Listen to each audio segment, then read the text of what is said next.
welcome you to the Ask Jeff YouTube channel. Here's today's question. How does prayer fit together with God's sovereignty? Can our prayers really impact God's plans? Well, absolutely. God is sovereign, and absolutely, prayer does impact the Lord. In fact, you go back to numerous accounts of stories in the Bible where we see Abraham praying to God over Sodom and Gomorrah and the number of people that will be redeemed or that are holy, etc. All that being said, I think the best, quickest way to address this question, because it is a question of tension. If God knows everything and is sovereign, then what's the point in praying? And yet at the same time, in Hebrews chapter 4, he tells us to come boldly before the throne of grace. Kind of a synopsis is I've heard people say, I don't disagree with it. I've heard people say that prayer is not for us to change God's mind. It's time for God to change our mind. I understand where that's coming from. However, Romans chapter 12, verse 1 and 2. Okay, it says, I beseech you, therefore, brethren, by the mercies of God, that you be transformed, okay, by the renewing of your mind, not being conformed to this world, okay, doing the acceptable, perfect will of God. Why is that critical?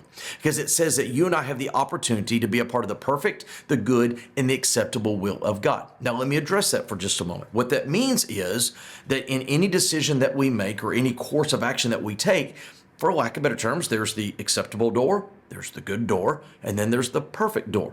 And I think Romans 12:2 opens it up to where if we are in the will of God, it could be any of those three doors. And we need to pray God for the perfect, however acceptable and good, is still on the right side of the equation. And that's what's important to this question. When it comes to doing that which is holy versus that which is non-holy, you don't even have to pray about that. And I think that's pretty evident in the Bible. There's holiness and there's not holiness. There's righteousness, there's unrighteousness. And so when somebody says, should I do this or that? And it's the decision between that which is of God and contrary to God, you don't even have to pray about that. You need to pray that God will give you the strength to make the right decision. But when it comes to, and I see this a lot of times in people's lives, do I take job A or job B? Do I go this route or do I go that route? At the end of the day, if it's not a decision between right and wrong or sin and lack of sin, then therefore we're dealing with the perfect, good, and acceptable will of God.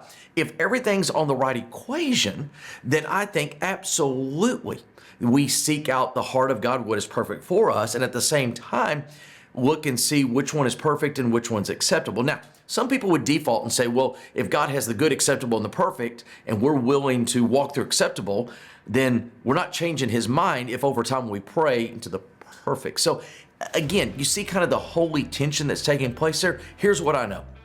Jesus prayed late into the night. Jesus prayed early in the morning.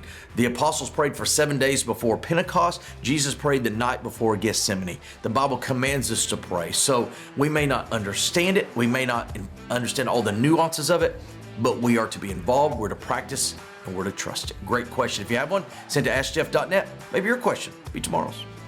Thank you so much for being a part of our daily question here at the Ask Jeff YouTube channel. I want to encourage you on a few things. Number one, if you have a question to ask, submit it to AskJeff.net. Eventually, we'll get around to your question. Secondly, we'd encourage you to subscribe. That way, each and every day, Monday through Friday, you get a reminder of our question of the day. And last but not least, I want to remind you that on Wednesday evenings, live at First Baptist Church of Opelika, FBCOpelika.com, we do a solid hour of Ask Jeff where we dig into the questions more than just 60 or 90 seconds. Sometimes we take the entire hour. All that being said, AskJeff.net is where you submit a question to this channel each and every day, Monday through Friday.